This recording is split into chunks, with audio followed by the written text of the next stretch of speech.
Oi, gente, tudo bem com vocês? Vamos continuar aqui a leitura do livro Sob Custódia Além da Abdução, de Dolores Cannon. Agora eu vou começar a seção 2 do livro, o capítulo 8, que tem por título Contato com um Pequeno Ser Cinzento. Resolvi colocar toda esta parte da investigação numa sessão separada, pois trata do trabalho contínuo com uma paciente, Janice. Os outros casos forneceram informações valiosas que me levaram dos casos mais simples aos mais complexos na investigação de OVNIs. Meu trabalho com Janice assumiu um viés diferente. Resultou da comunicação direta com os próprios alienígenas. As informações que forneceram ao longo de um período de 3 anos levaram-me a me aprofundar muito em teorias e explicações complexas que teriam sido impossíveis de se compreender nos primeiros dias desse tipo de trabalho. Sempre soube que eu nunca iria receber mais do que aquilo que pudesse compreender na época. Se a informação é radical demais ou se ela se afasta demais da norma, temos a tendência a ignorá-la ou a deixá-las de lado como algo que não faz sentido. Se a informação é dada aos poucos ou em pequenas doses, então fica mais fácil desenvolver uma nova linha de pensamento sobre esse fenômeno. Então, lentamente, aquilo que antes era impossível de se compreender começa a fazer sentido de maneira estranha. Embora seja alucinante e faça o pensamento seguir um caminho totalmente diferente. Foi isso que aconteceu com o meu trabalho com Janice. No começo, estava seguindo a mesma direção que os outros casos, embora fornecesse novas informações.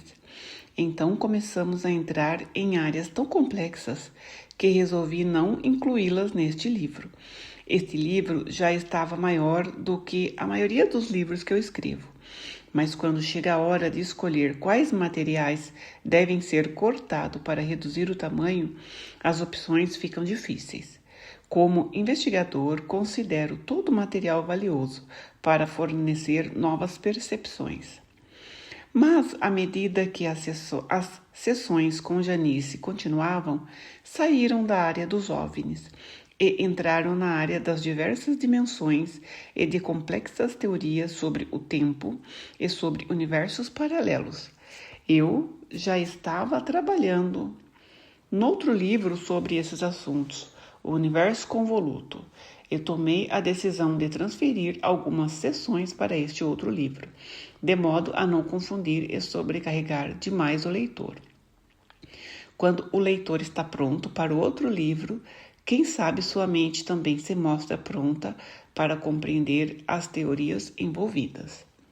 Quando entrei em contato com Janice pela primeira vez, em 1989, já estava trabalhando com casos relacionados a OVNIs e a suspeita de abdução desde 1987. Nesses primeiros dias, viajei muito para trabalhar nesses casos e tentei trabalhar com todos que solicitassem uma sessão. Hoje, isso não é possível.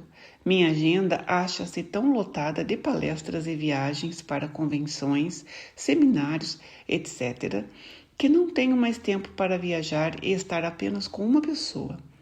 Não posso mais me dar a esse luxo. Ainda estou acumulando informações, mas não no ritmo lento que tinha nos primeiros dias desse trabalho. No verão de 1989, meu primeiro livro, Conversando com Nostradamus, volume 1, foi publicado em inglês e viajei a Little Rock para dar minhas primeiras palestras sobre o tema das profecias de Nostradamus. Muita gente pediu sessões por curiosidade. E quando descobriram que eu também estava trabalhando com hipnose em casos de abdução, comecei a receber pedidos para isso também. Como sabia que Lou estava interessado, tentei agendar o maior número possível de casos de OVNIs em minhas viagens a Little Rock. Janice foi um deles. Uma mulher que me procurou após a minha primeira palestra, dizendo que queria conversar comigo para tratar de eventos perturbadores em sua vida.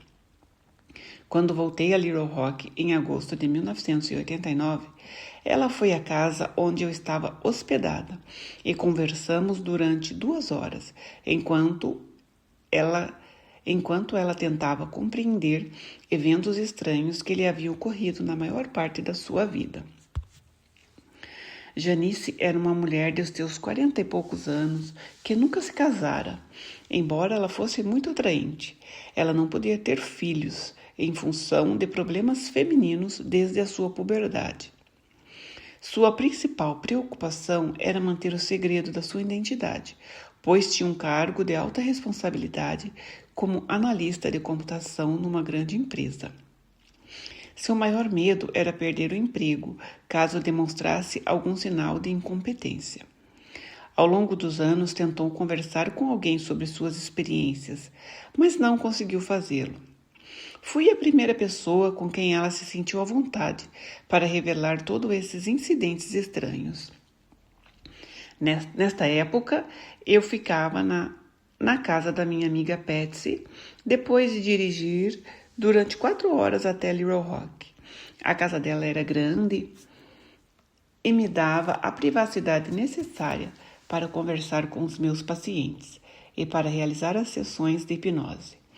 Nesse dia, tivemos a casa somente para nós. Montei meu gravador de fita na mesa da sala de jantar para gravar os comentários de Janice. Ela ficou visivelmente relaxada ao longo da conversa. E a única vez em que a atenção se dirigiu ao gravador foi quando mudei as fitas. Conversamos sobre vários assuntos e até entramos noutras áreas de sua vida. E por isso transcrevi apenas as porções pertinentes.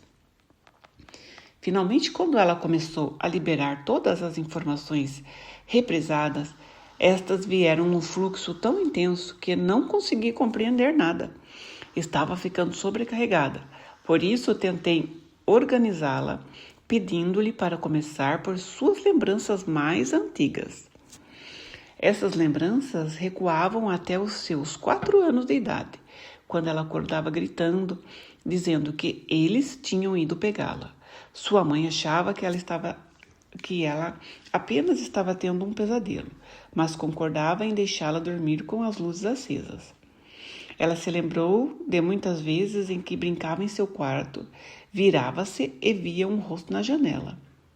Ela sabia que eles estavam vindo buscá-la e saía correndo pelo corredor, mas nunca ia muito longe, pois era detida. Ficava paralisada e não conseguia se mover. Ela nunca soube quanto tempo se passava, mas quando voltava a si, via-se em pé no corredor, com muito frio, respirando mal, mas com sua mãe agitando-a. Isso também acontecia quando ela brincava no quintal com seu irmão. Ela entrava correndo em casa berrando. Mamãe, está acontecendo de novo. Ela sumiu.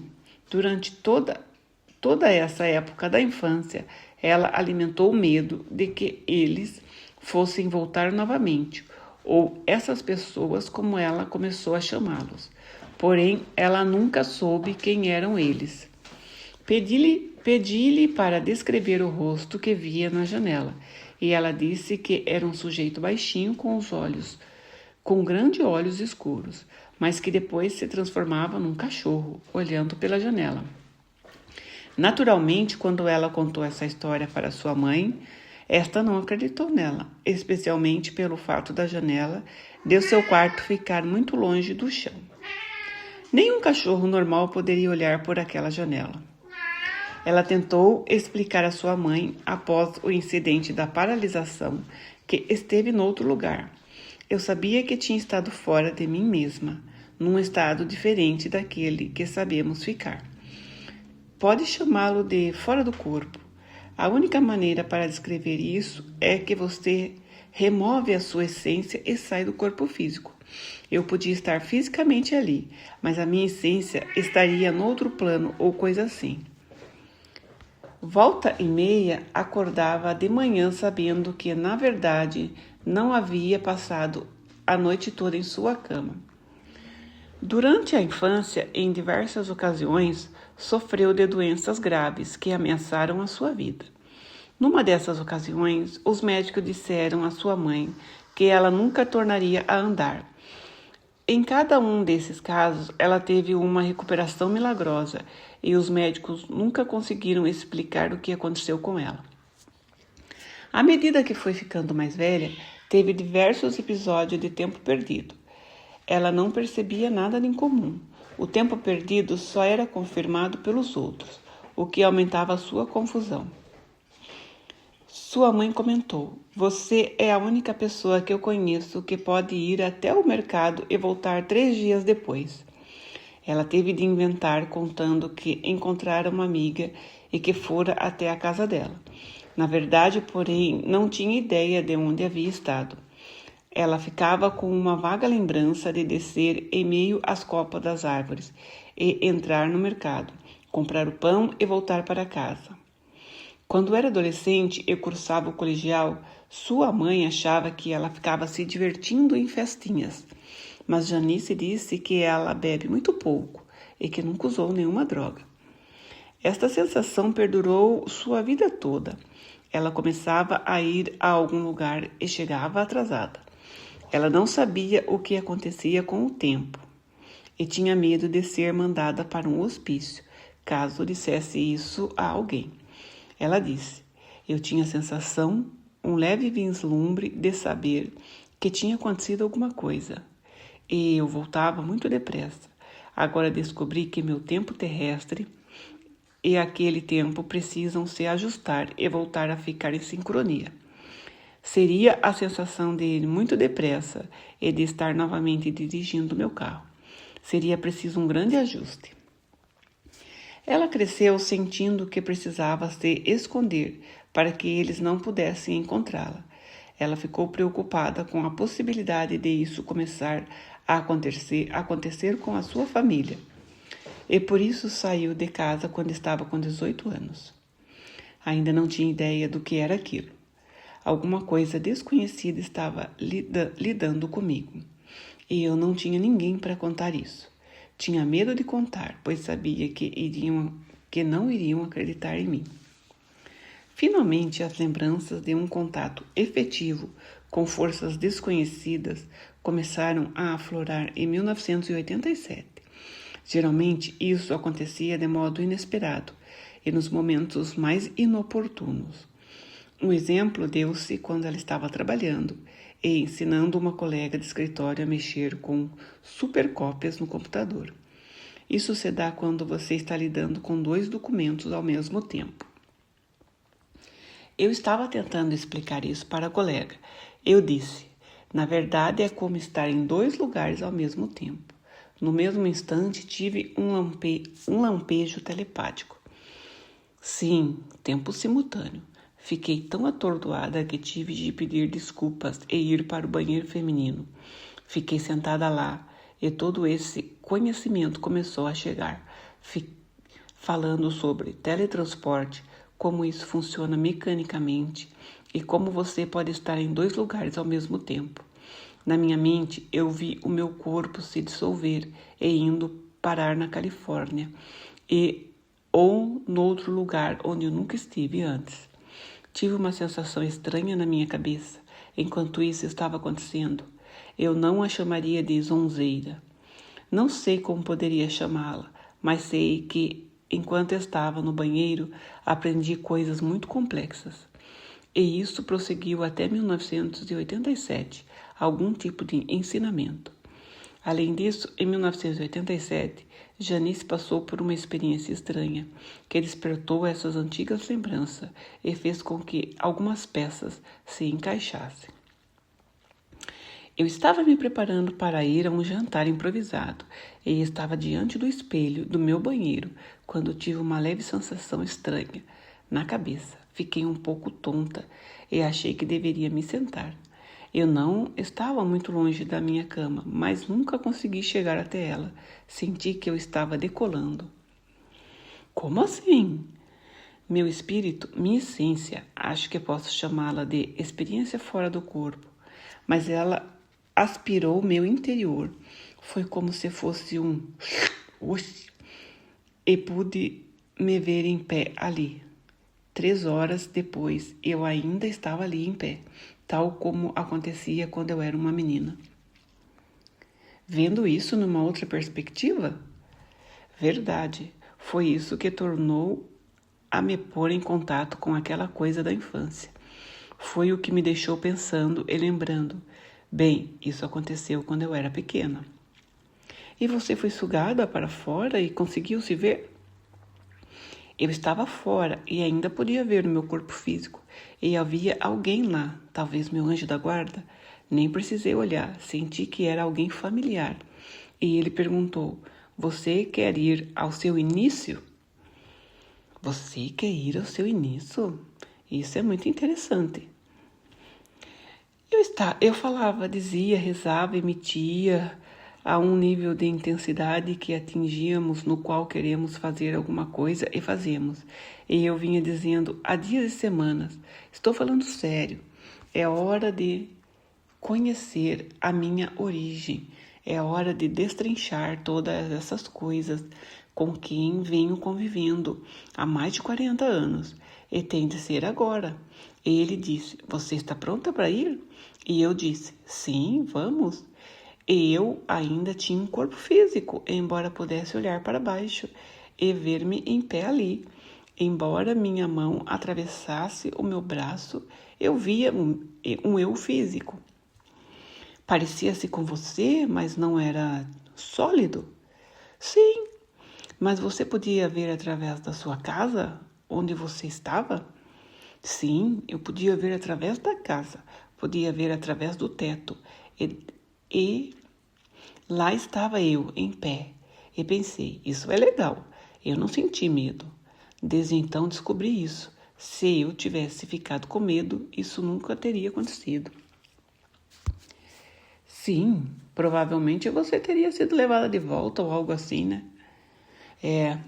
E subimos, atravessando alguns níveis, como se tivéssemos um bolo em camadas, e subíssemos pelas camadas, digamos assim. E havia o nível das almas infantis. Depois subimos e encontramos o nível de, não sei, algum tipo de coisa espiritual. E pensei, isto não me parece bom. Então olhei para a esquerda e vi algo como demônios e monstros e coisas ali. Estava vindo na minha direção. E eu disse, parem, em nome do Senhor Jesus Cristo. Eu não tenho medo de vocês. E depois aconteceu um som. Foi como se um pedaço de plástico de cozinha viesse e nos envolvesse. E eu disse, viram? Eu disse que eu não estava com medo. E à medida que continuamos a subir, pude ver que estávamos no século XIX. Depois olhei para o outro lado e era 1945. E vi que, olhando pelas diversas direções, eu via diferentes períodos de tempo. Era como sintonizar uma televisão.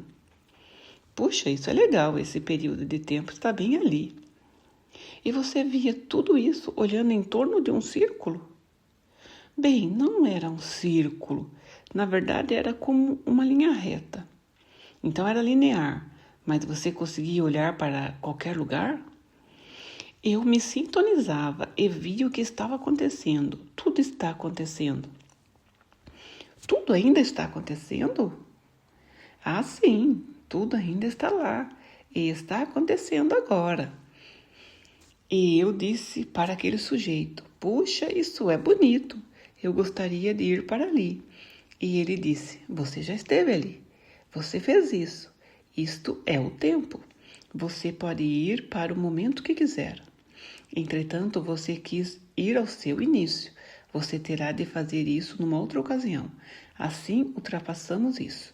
Depois, cheguei a um ponto e pensei, meu Deus, eu sou luz, Sou luz. Uau! Luz como a de uma lâmpada. Você quer dizer que você era feita de luz? Sim, de repente eu era luz pura. Você não tinha mais a aparência da sua forma física? Você era só luz?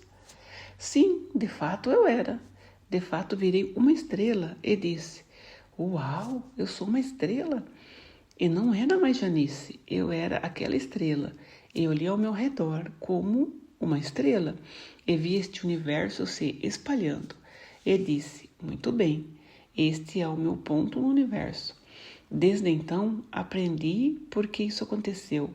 Uma estrela ou um ponto específico do céu é o ponto de entrada para a energia essencial da alma, entrar no plano físico, e ela vem através de um setor específico.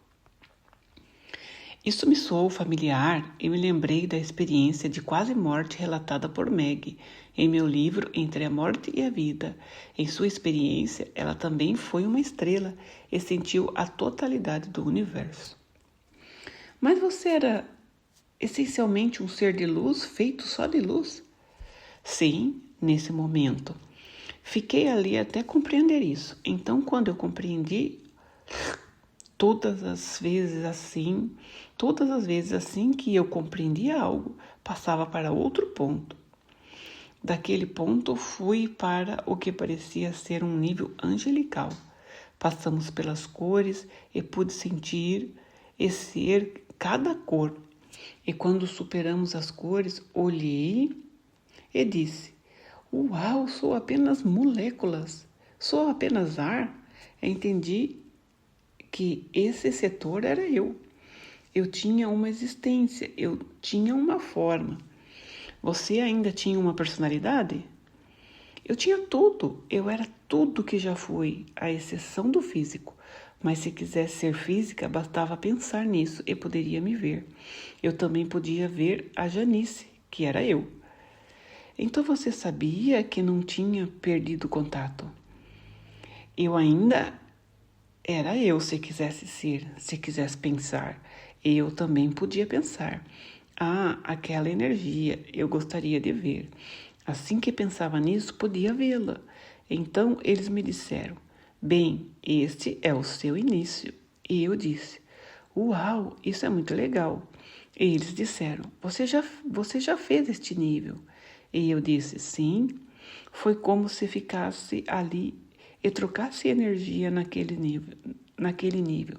É assim que pensei, mas esta não é a minha fonte.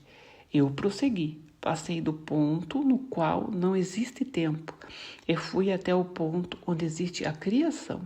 Passei do ponto da criação, cheguei ao nível onde todo o conhecimento e os antigos estão. Passei pelos deuses, o nível da deusa, e fui direto até uma grande essência de cristal rosa. Deve ser o amor mais incondicional que eu já conheci. Estava simplesmente feliz por estar no meu início. Foi como se tivesse sido revitalizada e pensei: bem, talvez eu tenha morrido. Fiquei ali, apreciando o cálido e lindo Espírito de Deus. Puxa, foi lindo. Sinto arrepios quando eu penso nisso. E então ouvi: é hora de voltar, minha criança. Eu não queria ir. Chorei porque não queria voltar. E disse: não quero estar sozinha. Sempre estive sozinha lá embaixo. E essas pessoas virão e eu não quero isso. E assim que disse isso, estava numa nave espacial. Bem, tendo em vista aquilo pelo que havia passado, isso já era demais. Quer dizer, eu estava alucinada. Não sabia se estava ou não em um corpo físico, dentro daquela sala metálica. Percebi que era circular, que estava numa espaçonave e que havia seres ali. Fiquei protestando. Certo, agora chega, eu estou cansada disto. E começaram a me dizer que estavam comigo desde a minha infância. Estamos aqui para proteger você. Estamos aqui para ajudá-la. Você está nos ajudando. Você concordou em fazer isso antes mesmo de entrar em sua vida física. E eu gritei. Eu não fiz isso. Eu estava furiosa, sabe? Não sabia nada sobre esses sujeitos do espaço. E eles me mostraram um papel. Eu olhei e disse: esse é meu nome? Essa é minha assinatura? Eu que fiz isso? Eu não fiz isso. Eles lhe disseram com o que você concordou? Disseram-me que eu havia vivenciado meu propósito como ajudante, que muitas vezes, em muitas situações, passam energias por mim que transformam isto, aquilo ou outra coisa, dependendo da situação, para ajudar as pessoas. Que na maioria dos casos as pessoas não sabem como foram ajudadas, e nem eu. E disseram que isso me seria revelado, que eu iria aprender e que eu nunca estaria sozinha. E qual que era a aparência dessa espaçonave? Ela era metálica, prateada, clínica, era muito limpa. Sabe, era tão limpa que era surreal. Era clínica, tinha instrumentos, uma sala circular, mostradores, tinha algo quadrado. Não sei o que era, parecia uma tela. Na sala onde eu estava havia uma mesa. Não olhei para trás de mim, mas havia uma porta de acesso para outra sala. E esta sala era como... Sabe como são esses bancos que ficam sob janelas? Tinha bancos curvos em torno da sala e as pessoas podiam se deitar neles ou ficar descansando lá. Ficamos conversando nesta sala e havia mais pessoas, mais energias. Estavam todas à minha volta e eu não sabia bem onde eu estava. De qualquer modo, lembro-me de tentar ver tudo. Estavam falando comigo, falando sobre meu acordo e que eu não tinha de fazer aquilo. Você podia não cumprir o contrato, é isso? Claro, disseram-me que se eu não quisesse mesmo continuar, não precisava fazê-lo. É bom saber disso. O livre-arbítrio novamente, então, creio eu. Sim, nós já temos livre-arbítrio. E eles me mostraram, nesse ponto, um filme da vida. Numa dessas telas? Não foi numa tela, foi como se estivesse pensando nele para mim. Foi telepático, pelo que eu entendi. Não havia palavras. Eu estava olhando para a terra e via pessoas por toda parte. Elas estavam seguindo duas filas distintas. Você escolhe a fila em que quer seguir, e a escolha é ir para a consciência superior ou não. Nem todos vão para essa fila. Dá para ver a outra fila de pessoas e você está no corpo de luz branca quando segue essa fila.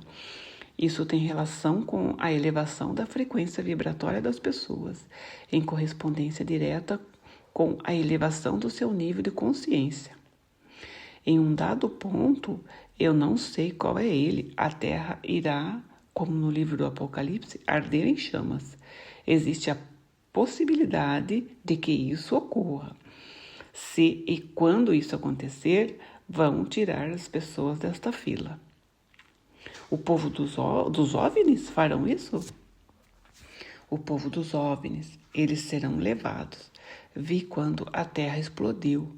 Vi quando ela se transformou num sol e simplesmente desapareceu do céu. Deixou um grande buraco, como se o céu tivesse ficado subitamente todo preto. Sabe, se você olhar para o planeta hoje, ele é azul esverdeado, mas subitamente se tornará vermelho alaranjado. Foi o fim do mundo.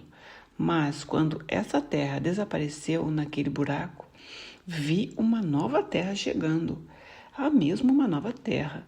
Se isso que estavam me mostrando era apenas uma simbologia, eu ainda não sei. Só sei que grande parte de seu propósito naquilo que estavam me mostrando em relação a mim é que eu não acredito que vou passar por aquilo. Eu não vou ficar. E eles estavam tentando ajudar. E perguntei, mas e esta pessoa e aquela outra? E eles disseram, nem todos vão escolher esta fila. Você escolheu a fila. Você escolhe a fila ou não escolhe. De repente, eu estava novamente no meu apartamento, com 3 horas perdidas. Fiquei reclamando. Povo do espaço, não lido com pessoas do espaço, não sei nada sobre isso. Estava no meu quarto, estava de volta a mim mesma e voltei através desta parte da minha cabeça. Sua testa? E com sinceridade, quando voltei ao meu corpo, eu quis ir para a cama e pensei, certo, vou para a cama. Mas o corpo não foi para a cama, o corpo não se mexeu, o corpo ficou lá e eu disse, oh, estamos frustradas, não podemos ir para a cama. Oh, como vamos para a cama? A palavra era andar, andar. E eu estava tendo dificuldade com a palavra andar. Lá no plano espiritual, quando eu queria ir a algum lugar, eu pensava nele e eu já ia.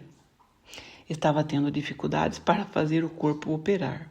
E também estava tendo dificuldade para conhecer as coisas. Carro, dirigir, era como ser um bebê e precisar aprender, precisar me reintegrar. Na verdade, descobri que estava me reintegrando, porque eu tinha vivenciado uma energia muito grande. É como ter 120 watts e alimentar uma lâmpada de 60.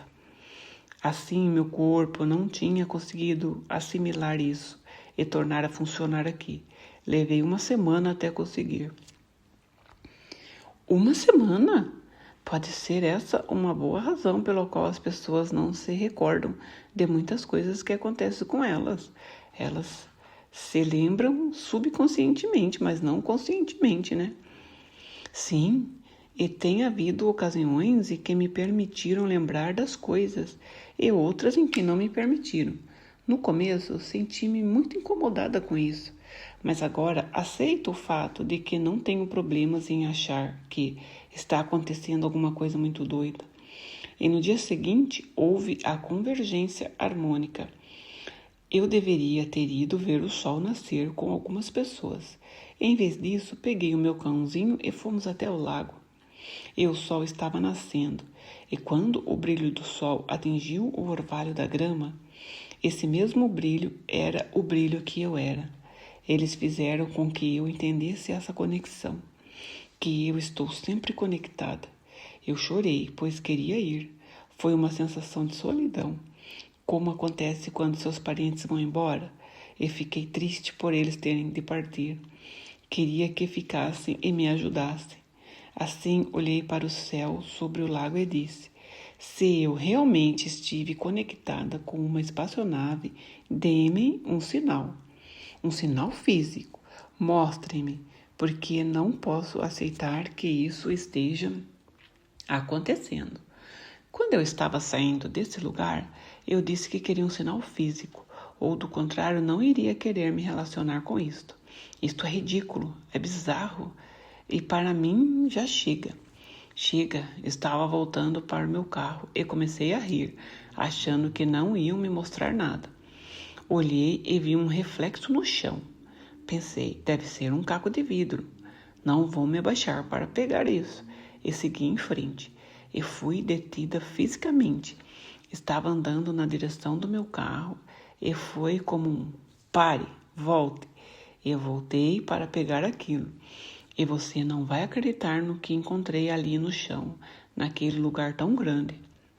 Então Janice remexeu sua bolsa e tirou de lá um pequeno porta-níqueis. Dele tirou um pequeno medalhão. Quando o abriu, havia um pequeno objeto dentro. Ela o segurou na palma da mão. Era uma pequena estrela metálica. Ela explicou, eu não queria perdê-la e por isso coloquei-a dentro do medalhão. Quando a encontrei, ela estava totalmente rosada. Agora ela está ficando prateada. Manuseei-a cuidadosamente para tentar ver do que era feita. Não parece ser de metal. Parece ser plástico duro. É tão pequena, não chega a ter 1 centímetro.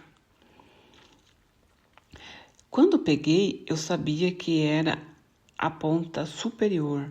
Tem um ponto específico, que é a ponta superior, e eu não consigo colocá-la no medalhão de outra maneira. Estávamos brincando com ela e rindo, quando ela ia colocá-la de volta no medalhão. Senti um impulso repentino de observá-la melhor. Foi então que percebi que ela era semelhante ao meu anel. Eu tenho um anel de prata e turquesa bem comum, cuja posse me veio por circunstâncias misteriosas.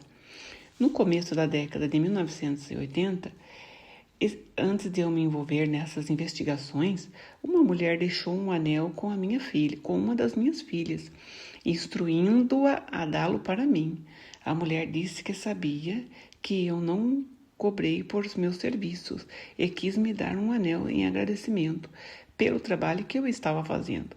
Ela sabia que se me desse o anel diretamente, eu iria recusá-lo, mas como deu a minha filha, eu não tinha como devolvê-lo. Tinha razão, eu o considerei valioso demais para aceitá-lo. Mas como não tinha como devolvê-lo, eu o recebi e coloquei no único dedo em que ele coube, meu segundo dedo. Embora eu não use joias normalmente, nunca o tirei desde então, o que também pode parecer estranho. Muitos o admiram e me perguntam se eu o venderia, ou então se eu poderia dizer onde foi vendido, onde que eu comprei. Creio que ele é único, pois eu nunca vi ou ouvi falar de um outro do mesmo desenho.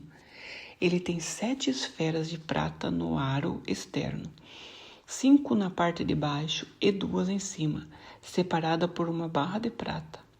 No centro há uma estrela de turquesa de 5 pontas. Muita gente acredita que deve haver algum simbolismo nesse desenho.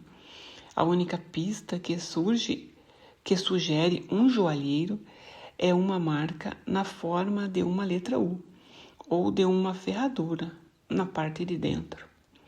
Janice colocou a sua estrelinha sobre a estrela do meu anel e vimos que ambas tinham exatamente o mesmo tamanho, como se fossem duplicatas. Agora eu estava impressionada. Seria apenas uma coincidência? Chamei Patsy, que estava na outra sala, para mostrar aquilo para ela. Estávamos rindo, mas com a estranha sensação de que estava acontecendo alguma coisa pouco natural. Patsy também achou estranho ambas terem o mesmo formato. Eram exatamente iguais. Contudo, a estrela de Janice era prateada e a minha era de turquesa. Veja isso, disse Janice. Eu preciso guardá-la no medalhão em forma de coração, com a parte superior para cima. E é assim que você usa o anel, com a mesma ponta para cima. Mal sabíamos nós, nessa época, que o ajuste preciso daquelas estrelas era uma espécie de presságio, uma indicação de que estaríamos realizando um trabalho importante juntas. Nossa aproximação teria sido mera coincidência ou haveria um motivo ou um poder superior por trás disso? Ficamos sentadas à mesa na sala de jantar de Patsy, com o meu fiel gravador, falando das experiências e recordações de Janice, por mais de 2 horas. Era hora de fazer a regressão. O único problema era decidir em qual incidente deveríamos nos concentrar primeiro. Fomos então ao quarto de hóspedes e, enquanto preparava o meu equipamento, ela me falou de um incidente bem recente. Tinha acontecido no mês anterior, julho de 1987, e por isso estava bem fresco na memória de Janice. Quando acordou naquela manhã, estava tossindo e, ao se sentar, saíram coágulos de sangue da sua boca. Isto a assustou, mas quando se levantou, percebeu que não havia sangue na cama. No lugar dele, havia algo parecido com água sobre a parte inferior do seu corpo e na cama sob ela. Ela não urinou na cama e não havia o odor característico disso. Foi como se alguém tivesse jogado água sobre ela e sobre a cama. Seu único desconforto era uma sensação de ardência na região da vagina. Ela foi ao banheiro para lavar a boca e o seu sangramento parou tão subitamente quanto havia começado. Seu cãozinho estava se comportando com empolgação, coisa que Janice associava ao momento em que ela chega em casa ao voltar do trabalho. O sangue deixou-a preocupada, a ponto de levá-la a procurar seus médicos no mesmo dia, mas ele não encontrou nada que explicasse os coágulos. Resolvi me concentrar nesse incidente, pois era bem recente. Se não encontrasse nada, ainda teríamos muito material para explorar. Quando ela entrou em transe hipnótico, vi que este era bem profundo. Levei-a de volta à noite antes de acordar, naquele estado perturbador, para saber o que o teria causado. Também sugeri que ela poderia ver a cena como uma repórter objetiva, caso desejasse, a fim de eliminar qualquer desconforto físico.